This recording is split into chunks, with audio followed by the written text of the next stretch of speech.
Shalom, selamat siang Bapak Ibu Saudara yang terkasih. Kembali lagi kita akan bersama-sama merenungkan firman Tuhan. Namun sebelumnya mari kita bersatu dalam doa. Mari kita berdoa. Ya Tuhan, kami bersyukur Engkau telah memberikan kembali kepada kami kesempatan untuk dapat melanjutkan aktivitas kami pada hari ini. Biar Tuhan pada saat ini juga kami akan bersama-sama merenungkan firman-Mu. Tuntun kami Tuhan dan mampukan kami untuk dapat merenungkan firman Tuhan dan melangsungkannya dalam kehidupan kami. Inilah doa kami ya Tuhan, kami panjatkan dalam nama Yesus Kristus kami berdoa. Amin. Baik Bapak Ibu, mari kita buka Alkitab kita. Kita akan baca dari 2 Raja-Raja pasal 17, ayatnya yang ke-38 sampai ayat 40. 2 Raja-Raja 17, ayat 38 sampai ayat 40. Demikian firman Tuhan. Janganlah kamu melupakan perjanjian yang telah kuikat dengan kamu. Janganlah berbakti kepada ilah-ilah lain. Kepada Tuhan Allahmu sajalah kamu harus berbakti. Maka Ia akan melepaskan kamu dari tangan semua musuh. Tetapi mereka tidak mau mendengarkan, melainkan mereka berbuat sesuai dengan kebiasaan mereka yang dahulu. Demikian pembacaan Alkitab kita pada siang hari ini. Bapak Ibu, kita akan bersama-sama merenungkan ya. Tadi saya mengambil sedikit dari beberapa dari ayat pasal 17, tapi kita akan bersama-sama merenungkan dari 2 Raja-Raja pasal 17, ayatnya yang ke-24 sampai 41. Ya, Bapak Ibu bisa nanti baca pribadi di rumah masing-masing. Namun pada saat ini kita akan bersama-sama merenungkan firman Tuhan dengan tema waspadalah terhadap sinkretisme. Bapak Ibu, suatu kali ya, saya melihat sebuah foto yang dipasang di sebuah dinding ya. Foto itu terlihat miring atau tidak lurus Bapak Ibu. Nah awalnya saya melihat foto itu, saya langsung sadar bahwa foto itu posisinya kurang tepat ya.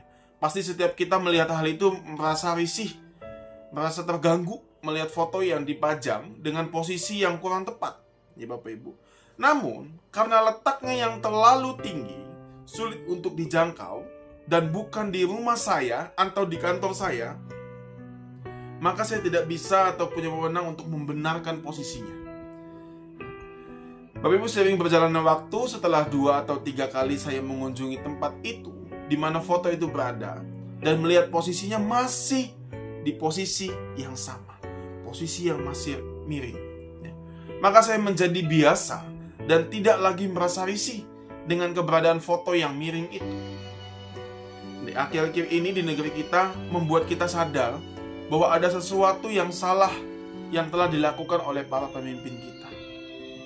Demikian juga lah Bapak Ibu, karakter perilaku salah atau dosa yang kita perbuat di dalam kehidupan kita. Awal kita melakukan sesuatu kesalahan atau dosa, biasanya Bapak Ibu, kita akan dihinggapi perasaan risih atau tidak nyaman. Kita takut kalau perbuatan kita diketahui oleh orang lain. Kita takut kalau perbuatan itu membuat kita menanggung dampak yang buruk bagi kehidupan kita. Namun Bapak Ibu, kita semua seringkali hanya terjadi di awal ketika melakukan kesalahan atau dosa itu. Seiring berjalannya waktu Bapak Ibu, jika kita tidak segera meninggalkan perbuatan itu, maka kita akan menjadi biasa dan tidak lagi merasakan perasaan yang tidak nyaman itu. Nah Bapak Ibu, hal itu juga yang terjadi dalam kehidupan umat Tuhan di masa lalu ya. Dalam kitab 2 Raja-Raja pasal 17 ayat 24-41 ya, umat yang saat itu mengalami masa pembuangan diberi kesempatan untuk bertobat dari kesalahan dan dosa mereka. Namun apa yang mereka lakukan? Ternyata Bapak Ibu, hidup mereka justru tidak seperti yang Tuhan harapkan. Justru mereka melakukan yang namanya sinkretisme. Di satu sisi, mereka tetap menyembah kepada Tuhan. Di sisi yang lain, mereka juga beribadah dan mempersembahkan korban kepada ilah-ilah lain. Oleh sebab itu Bapak Ibu, dalam 2 Raja-Raja pasal 17 tadi, ayat 40-41, memberikan kesaksian yang berkata demikian. Tetapi mereka tidak mau mendengarkan, melainkan mereka berbuat sesuai dengan adat mereka yang dahulu. Demikianlah bangsa-bangsa ini berbakti kepada Tuhan. Tetapi dalam pada itu ya, mereka beribadah juga kepada patung-patung mereka. baik anak-anak mereka maupun cucu-cucu cicit mereka melakukan seperti yang telah dilakukan nenek moyang mereka sampai hari ini. Mengapa Bapak Ibu hal ini terjadi kepada umat Tuhan? Apa yang terjadi? Mengapa hal yang demikian itu bisa terjadi?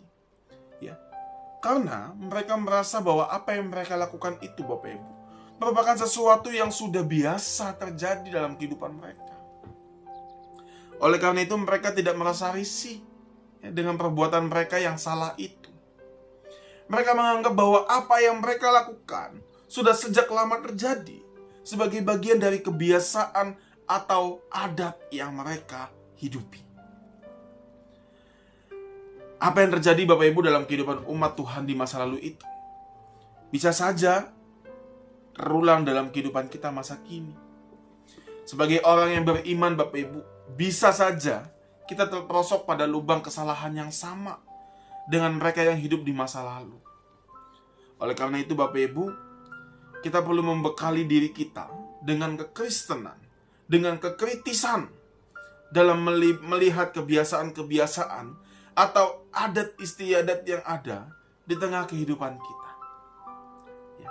Karena jangan sampai Bapak Ibu, karena mempertahankan adat membuat kita menjadi orang yang telah mempraktikkan sinkretisme dalam hidup kita. Sebab godaan ke arah sana, Bapak Ibu, pasti selalu ada. Bagaimana kata Paulus ya?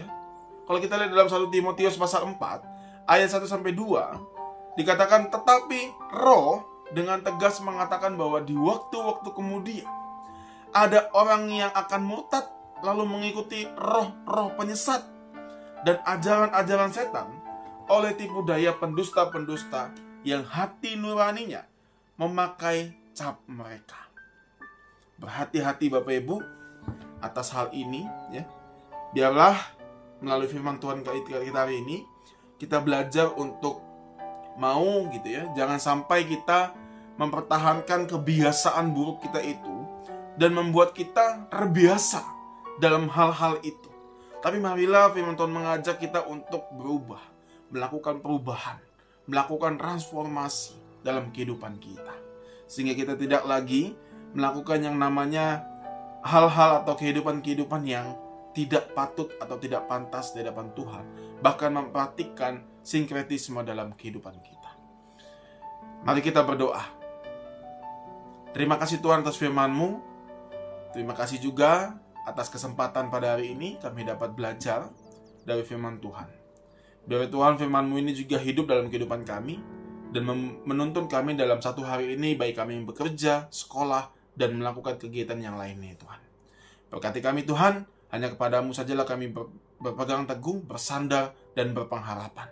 Inilah doa kami Tuhan yang kami panjatkan dalam nama Yesus Kristus. Kami berdoa. Amin. Baik Bapak Ibu, demikian firman Tuhan pada hari ini, demikian renungan kita pada hari ini.